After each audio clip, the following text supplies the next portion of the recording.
It's a perfectly natural thing. We see relationships and empires and enterprises, they amass hugely in your vortex before you gather your first dollar or put your first nail in your first board. In other words, the bigness of it has happened long before you start offering your action. And it is a rather normal thing that once you get into the physical involvement of the manifestation of this thing that you've been dreaming about, what you're observing could then compromise the clarity of your vibration and bog you down. Those are good words. I feel bogged down because you are vibrationally bogged down. You see, through the contrast that you were living before, you couldn't dream the dream big enough or specific enough to carry you forevermore. So it's logical that you dreamed it big enough to get it started, and now the living of it, you could say, I'm having a little bit of difficulty keeping up with the momentum of all of it, but I know that I have the ability to get in sync with the momentum of it. Momentum is the best word that we can offer in a conversation about vibration, because your point of attraction causes momentum. So now that you're in the throes of the reality, your attention to unwanted things is causing a sort of momentum clashing. What is wanted and what is unwanted is sort of clashing. And so you just have to withdraw your attention from the parts that you do not want. And when you do, the resolutions and the solutions will occur to you. An early analogy that we offered is that you live in a house and it's really not a very nice house, and it's not where you want it to be, and it causes you to want a house. And anything would really be better than where you are, and so that's what you get. Something that's better than where you were. But it's still crappy. And so you're not done.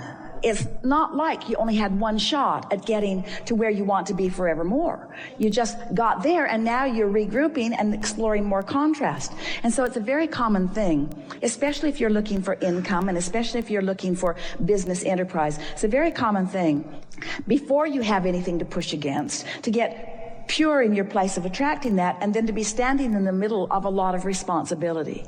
So then you begin feeling overwhelmed.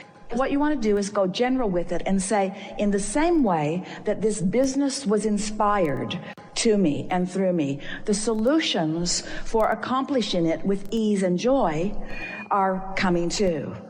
I just need to chill out a little, because here's something that we see with a lot of others, and with Esther too at times. You get so busy being busy that you don't do the basics, the things that really matter. Esther used to say to Jerry all the time, I don't have time to meditate. We used to rumble the heavens in laughter over that. There's no heavens and there's no rumble, but we laughed a lot. Well, there's no laughing, but you know what we mean. That was a very funny thing. I don't have time to do the only thing that works. You have to find that time. So you might as well just pull yourself away in an attitude of, I'm just going to give myself some relief and release. So here's some questions for you. Do you accept that you are the creator of your own reality? Do you accept that your business, as it exists in your vortex, we really like this question. We're just going to savor it. Do you accept that your business that is in your vortex, that your vibrational reality business is bigger, more profitable, and way more fun, way bigger than the business that you have so far allowed to actualize? So since the vortex version is still not realized, is it logical that part of what's not been realized by you are the people that will make it happen with ease? In other words, there is more for you to allow to flow into your experience that's going to give you the fulfillment of that bigger, more satisfying picture than what you're living so far. And we would say that to you relative to relationships too. In other words, when you're in the middle of them, so I want a relationship and I get a relationship and then I don't realize that it's a growing, evolving thing. Your relationship with your business is a growing, evolving thing. Every day you make it bigger, and every day you have the personal responsibility, isn't the perfect word, but it sort of kind of gets in the direction of what we want to go. You have the personal responsibility of lining up with the biggerness that it has become, you see. So it isn't that you created a business and you got it and then it went off. It's that you still haven't really lined up with the bigness of everything that you've put there. And we say this, you're going to like this. Sometimes we say to people, Well, you collected a little data and you knew what you wanted and you got it, and then you got more data to create more. And then you got that, and then you got more contrast and data to create more. But that's not what we're saying to you. We're saying to you, you put a whole lot more in your vortex to begin with than you have yet figured out how to let in. And the factor that is tripping you up is your attention to what other people are doing or not doing. Where if you will just focus upon what you are doing, in other words, it's all vibration, it's all vibration, it's all vibration, it's all vibration. It's all vibration, it's only vibration, it's only vibration, it's only vibration. It's your vibrational relationship with your vision. It's your vibrational relationship with your vision. And everything else will have to come into compliance with it. But we acknowledge it is easier to do it in the clear space of less stuff going on, because you sort of have to get to yourself and make sure that you're in sync with you, and then everything else falls in place. And if you get too much other stuff going on, then you jeopardize that alignment. It's easy, and this conversation, this day today, helped many of you accomplish that. That's the best thing about gatherings like this, is that when you sit and listen to us ramble with the brilliance of everything that you all bring to this forum, it allows you to practice for a rather consistent period of time a vibration that is resonant with what's in your vortex. And so that's why you feel more hopeful, you feel more expectant, the energy gets moving, and momentum starts showing itself to you. And the part that you like the best, and we like it too, is the grids filling in with more tangible things, which makes you feel more productive. We really will like it a lot when you get to the place that you feel productive when you move energy and affect your emotion and don't need the manifestation to show up in order to give you proof of your value or creative prowess. But we're not trying to talk you out of manifestations. We just think that they sometimes slow you down. The manifestation of my dream is sort of slowing me down. Think about it a little. The manifestation of my dream is sort of slowing me down. So I think I'm going to go dream it a little more. I'm going to dream it a little more. And we would say that to all of you relative to your planet in general. You're giving so much attention to the what isness that you are losing sight of your dreams. And when you are giving so much attention to what is, then you deprive yourself of the dream. And life is that experience between the isness and the dream. Have we conveyed that to you? That's where life is. You think it's the manifestation. It isn't. It's the journey to the manifestation. But then that manifestation bounces you to another and another and another and another. So, some questions. Why would anyone want a business of any kind? Why would you want to throw shiny beaded things into a wastebasket? Because it's something to focus upon. It's a way to measure your ability. It's a way to engage with others. In other words, it's fun. It is fun. So why would anyone want a business? Because it's fun. So let's talk about the money part of it. Why is making money exhilarating? Because it gives you opportunity to do more things. But do you want to make money, or do you want to provide an environment where a lot of people are making money? Which is more fun, you having money or a whole bunch of people getting money? So the upliftment of the business and the success of the business is not just for the money that comes to you. It's the money that moves around. It's the money that moves around like the energy flows. So have we convinced you, we're talking to all of you, but have we convinced you that everything is about vibration, that your emotion is about vibration?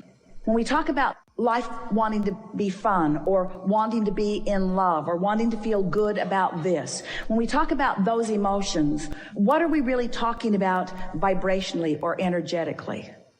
We're talking about alignment, aren't we? We're talking about alignment. So here's a big question that we're putting out to all of you. Do you believe that the path to alignment is through action? Do you believe that the path to inspired action is through alignment? So every day when you get up, we would begin by saying, today, no matter where I'm going, no matter what I'm doing, it's my dominant intention to look for things that I want to see. I'm wanting to ferret out fun experiences for myself, and I want to engage in what is it that I want. Much of the world measures itself against others who are acting. And so there are a lot of people that will say, well, you got to toe the mark, and you got to focus, and you got to concentrate, and you got to dig in, you got to work hard, and you got to be diligent, and you got to show up, and you got to be there, and you got to do these things, and you got to not do those things. And we're not denying that that sort of behavior can make you excel to some degree, but it's mediocrity at best. That you will never really excel in the way that you really want to until you make it about energy. And you will never understand making it about energy until you care about how you feel. And you will never be successful at anything until you care about how you feel and you're willing to do whatever it takes to find that alignment first. We're talking about making my point of attraction matter more than anything else, because the action is going to come to my point of attraction because of the vibration that I've figured out how to conjure. Are you getting that? I'm going to conjure a vibration, I'm going to create a grid, and I'm going to practice it until I'm really good at it, and then I'm going to revel in the things that come to it. That's what deliberate creation is. So that's why we say it's really helpful for you to find some neutral zone. If you can do something to distract yourself from whatever it is that has that unwanted active vibration. We don't want to get too carried away with that. We think you have the understanding of that. But let's begin with this simple premise. The frequency, the vibrational frequency of a question is different than the frequency of the answer. The frequency of the problem is different than the frequency of the solution. So, of course, you're going to uncover problems and questions. That's the whole point of sifting through contrast. It's necessary for expansion. But what we would like to encourage you to do is not get so carried away in your justification of the reason for the solution. You just don't have to explain it to anybody. Knowing that you want it is enough. If this time-space reality has the wherewithal to produce within you clarity of desire, it is our absolute promise to you that it has the wherewithal to give you the actualization of that desire. No exceptions ever. No exceptions ever. If you can want it, you can have it. But you've got to achieve the frequency of what you want. You can't be sad about not having enough money and let the money flow because you're blocking it. So step one says you got to want it. You got to focus upon it. And contrast causes you to do that all day, every day. Step two says what is asked is given every single time. But here's the part of that you don't like. It's given to you in vibrational form. And you say, well, whoop-de-doo. I can't spend that. I can't vacation with that. And we say, but you have to accept that it is given to you in vibrational form, and then you've got to figure out somehow, some way to become a vibrational match to that vibrational frequency. And when you do, so here's the story we like to explain to you. You are here in your physical body after having come from non-physical. The non-physical part of you still remains non-physically focused. You sift through the contrast. You're lovely and very good at it. And as you focus in your life, you give birth to all kinds of new intentions, which we all revel in because the expansion of the universe is all about that. So you're launching all of these rockets of desire that are being held in this vibrational reality. We've been calling it your vortex. It's this spinning reality that law of attraction is holding together. And all cooperative components are being assembled about everything that you want. The question is, when are you going to be a cooperative component to your own intentions? And the answer to that is as soon as you stop complaining, as soon as you stop missing it, as soon as you stop having conversations about what's going wrong, as soon as you stop joining those blogs or those television programs that are beating the drum of what's gone wrong all the time. It's all right to do that a little bit because it causes expansion in your society and in you as an individual. But when you spend so many hours active in the vibration of unwanted, you prevent the solution that has already been rounded up by law of attraction in your vortex. You prevent that solution from revealing itself to you, better said, from you being in the position where you can receive the revelation, the realization, the actualization of that. So step one is you ask. Step two is source answers. Step three is you got to line up with it.